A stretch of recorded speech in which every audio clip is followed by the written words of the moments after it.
Right now, this feeling of dissatisfaction is feeling very prevalent in the world. Like it's an underlying sense that nothing really feels like it's good enough. And I think this has to do with a lot of different components coming together at the same time. But one of the archetypes that keeps coming up for me regarding this is something that I briefly spoke about in my Substack, which is about Uranus and Gemini. Now, Uranus is going to be in Gemini for the next 7 or so years, so this is a long-term influence. But if we think about Uranus as being this factor of shocking, disruption, electricity, and Uranus or Gemini being our nervous system, we can kind of start seeing what may be going on, which is that our nervous systems are being overloaded. We hear a lot about mundane astrology, this probably being a time of war. It's a cycle and a pattern that we've seen with the US being involved in war during Uranus and Gemini times, which we're seeing right now. And also, there's another aspect of this, which is more psychological, which is the war on your attention, the war on your nervous system, which is the aspect of you that really controls what you give attention to. A lot of times we think that it is our mind, even our hormones, right? A lot of people say, oh, it's dopamine. Yes, but what is dopamine mediated by? What is all of this mediated by? And it's the nervous system. So when I think about the root of a lot of the illnesses that we're going through, as somebody who has also dealt with multiple autoimmune illnesses, anxiety, chronic pain, I mean, anyone who knows that when you have multiple autoimmune disorders, especially, you get the whole run of diagnoses, right? The root of a lot of those things often comes down to the nervous system. When we are constantly bombarded with information, especially in short hits, our bodies become completely overwhelmed with what we are supposed to actually move towards. So I said this recently, and it just feels so true, is that in a world of information, we are starving for wisdom. And wisdom, from an archetypal perspective, comes more so through Jupiterian signs. So Sagittarius and Pisces versus mercurial signs, which are Gemini and Virgo. Now, each of them have their place, right? We need both. As you'll notice, Jupiter signs are fire and water. So the wisdom does not come from a sense of intellectualism, it comes from something different. So the information that we're receiving is feeding our minds, it's feeding the nervous system for that hit of dopamine, of safety, of certainty, of just being kind of zoned out in that scroll and that feeling safer than us having to listen to what's actually happening beneath the surface, listen to our bodies and really pay attention to what the hell's going on in ourselves. And yet, when we are bombarded with all those things, we are losing connection with ourselves. And I want to just talk about where Jupiter is right now for the next year. So July 2026 until July of 2027, it is in the sign of Leo. So if we're looking at Jupiter's wisdom right now, he's saying it's a return to the self. It's about self-expression, authentic self-expression, heart-centered leadership. Leo is really this archetype of expressing one's self, whereas Aries is the self itself.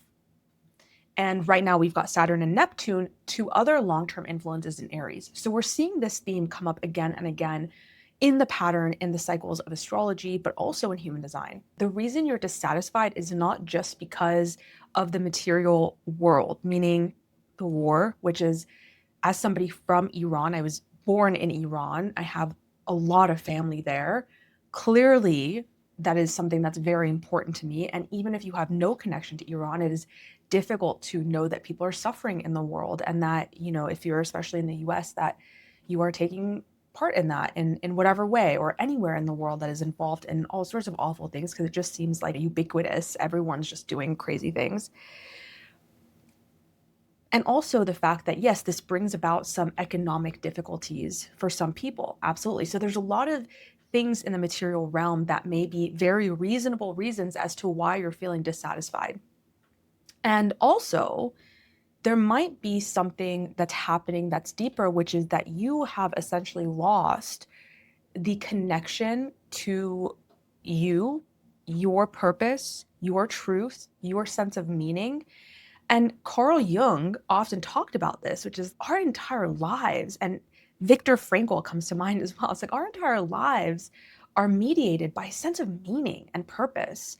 So when that has become conditioned over time, it becomes very depressing that we don't feel like we have a sense of purpose. And then when the external material world starts confirming to us that, yeah, everything's just going to shit, then that sense of meaning and purpose being lost is going to become even more painful. So I think what's happening right now is that there is an awareness that what was satisfying you for a long time on a very surface level is no longer working, but you're still in this middle space of awareness and actual change. So you're kind of in this void of recognizing, like, I'm feeling very dissatisfied. Nothing is really fulfilling me right now. There's no point to anything, right? There's this nihilistic way of looking at life right now. And that is because the old ways are not working anymore, but you haven't found the new ways. And the standard, the bar for the new ways is getting higher, meaning that in the past, if you used certain things to cope, it got you through. And those things are not really hitting the spot anymore. And this is truly a good thing because it is the universe pushing you to some sort of limit and saying, you can't keep doing this anymore this way. And so until you find a new way, it's going to feel disorienting. And my invitation here again, I have a lot of invitations. Okay. I like to invite people into things. My invitation here again is that you experiment with new ways. So if you have a tendency, and this requires becoming very mindful of your day to day, if you have a tendency of grabbing the phone when things get tough or when you're bored, maybe putting the phone away for an hour and just saying, I'm going to do something else instead. It doesn't even have to be a wholesome task, okay? Just changing something sometimes can be enough to flip that script in our brain to show us that, oh, something else is possible here. Or it could be something more wholesome, right? Maybe it's meditating. Maybe it's reading a good book. Maybe it's catching up with a friend. Just something that changes, that flips the script a little bit, because you've got to, when we're in this in-between space, we're looking for certainty. What's going to actually work then? What's going to help me move past this? And that is generally not going to be found by just hoping for it. You've got to experiment. You've got to try different things and trust your knowing when your body says, this feels good, I want to continue doing this again, or this does not feel good, I don't want to do this again. I think the problem comes about when we're just expecting ourselves to fall into a sense of certainty, just like, ooh, now it makes sense. And some of the greatest and most successful, or people who you may look up to that I know I look up to, often talk about this sense of self-doubt never really going anywhere. And we always think that we get to a point where that self-doubt or that uncertainty just disappears. And what if it doesn't? What would your life look like if you knew right now that you're never just going to know for certain what the next step is, or what you should be doing, or what the right answer is? What would the rest of your life look like? Because if it continues in the way right now, which is just sitting in this sense of dissatisfaction, but then running to old mechanisms that are just not going to work for you anymore, then I have a feeling that if you look even a year down the road, you're not going to be anywhere different really than you are now. And as somebody who studies cycles in astrology and human design, there is this feeling often in the back of our minds. I know I've been there, where it's like just hoping that something will just click into place. And so you might feel annoyed because you look around and there are people telling you that this is a huge shift that's happening in humanity, and that this is happening and this is happening. And you may feel like, why is my life not changing then? And this is because life will not really change until you take responsibility for it. When we look outside of ourselves for sovereignty and power, we will always feel dissatisfied. And sometimes looking outside of ourselves, it's not just by looking at our presidents and our government, but to our phones and to a book, to a teacher, to anything, even things like a lot of people will use things to cope that once again seem very wholesome on the outside. Whenever we are doing that, it is always going to leave us with a sense of dissatisfaction. And so when the structures that you've relied on in the past to help you cope with the pain in your life are falling, of course you're going to feel anxiety around what can I grasp onto now? And that is the universe inviting you into having a steadier sense of self, relationship to yourself as the thing that holds you up when everything else feels like it's falling apart.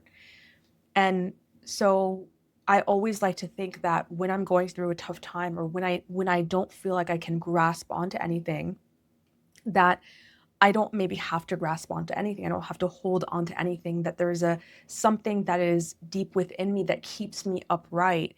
And so how can you start cultivating more and more of that sense of inner steadiness in your life? I have my tools that I love, which is insight meditation and somatic shadow work and mindfulness, insight meditation, essentially. I'm trying to think on the spot right now. I'm like, wait, what do I do?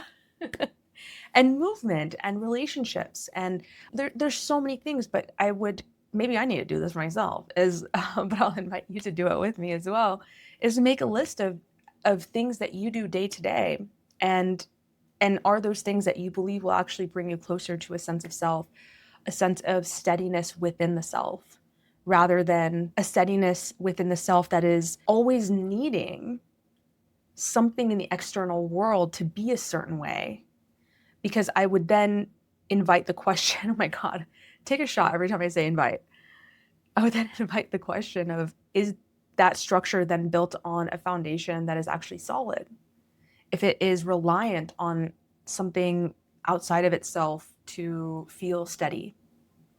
These are just things to ponder, things that I ponder all the time, and that help me get into this state of curiosity, because I am not only feeling this sense of dissatisfaction out in the world, but there are moments that I'm feeling it within myself. And so I'm getting very curious about what does that mean, but also what does it require of me in this moment?